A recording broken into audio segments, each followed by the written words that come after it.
At Carlin 88, February 14, 2019. We actually don't know enough about the influence of misinformation available online upon vaccination intentions and behaviors, said WHO vaccine specialist Katrine Habersaat.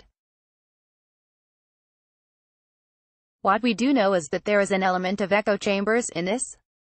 We may never know for sure, but I hope there will be more studies exploring this so we know how much we should fear or work against negative misinformation online, Habersaat added. Perhaps Russian propaganda is also responsible for the latest measles outbreak in Madagascar, which has infected over 66,000 people in the African island nation, killing at least 922. Meanwhile, according to a 2018 survey, just 71% of Americans polled says it is very important to have their children vaccinated, down from 82% in 2008. University researchers are on the case. Duke University is hard at work linking alleged Russian disinformation to the incredibly complex issue of people opting out of available vaccinations for themselves or their children, according to RFERL. At Duke University in North Carolina, a Center for Scientific Health Data called the Forge is working to understand and respond to medical misinformation on the Internet.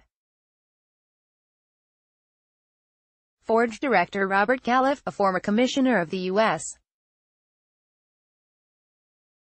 Food and Drug Administration, has said that medical misinformation may be the issue of our times that demands top priority. He said combating misinformation campaigns about vaccines had become more complex now that research is demonstrating that a large amount of the social media posts represent what he called state-sponsored cyber warfare, particularly from Russia. -rfl.org. George Washington University professor David Broniatowski says that Russian trolls at the Internet Research Agency have amplified the vaccine debate in the United States and eroded public consensus on vaccination since 2014. Broniatowski tells RFERL he hasn't seen any evidence that Russia has tried to weaken Western democracies by persuading people to stop vaccinating. Rather, known trolls masqueraded as legitimate users on social media and debated vaccines as part of their strategy to promote political polarization. -rfl.org. It's a known strategy to infiltrate an interest group around a particular issue or topic and then slowly try to introduce new things into that discourse, says Broniatowski.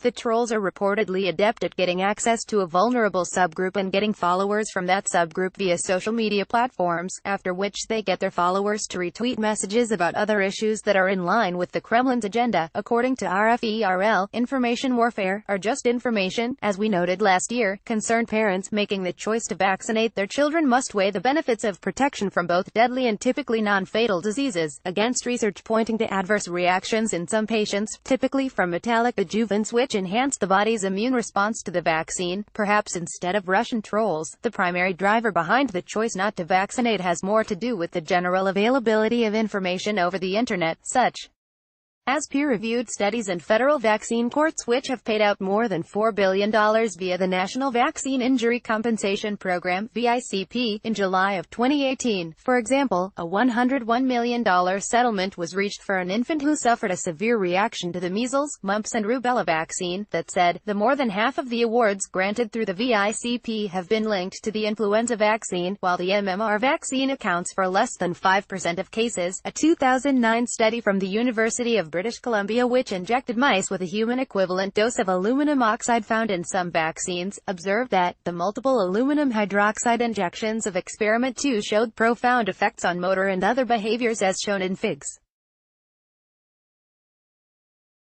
4 and 5. Multiple aluminum injections produced significant behavioral outcomes including changes in locomotive behavior, and induced memory deficits on water maze tasks. Fig.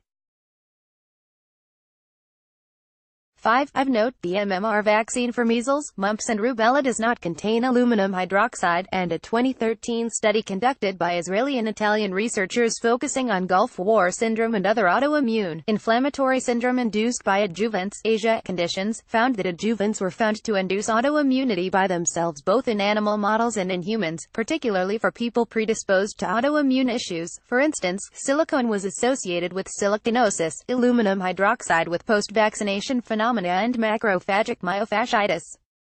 syndrome, reads the abstract. Most medical professionals and pro-vaccine groups, however, point to the wide array of vaccine-preventable diseases which have killed tens of thousands of people, primarily influenza and, to a lesser extent, hepatitis B. Statistically speaking, even tens of thousands of adverse reaction reports out of hundreds of millions who have been vaccinated means that side effects are uncommon, while most medical professionals agree that the benefits of herd immunity outweigh the risks associated with vaccines.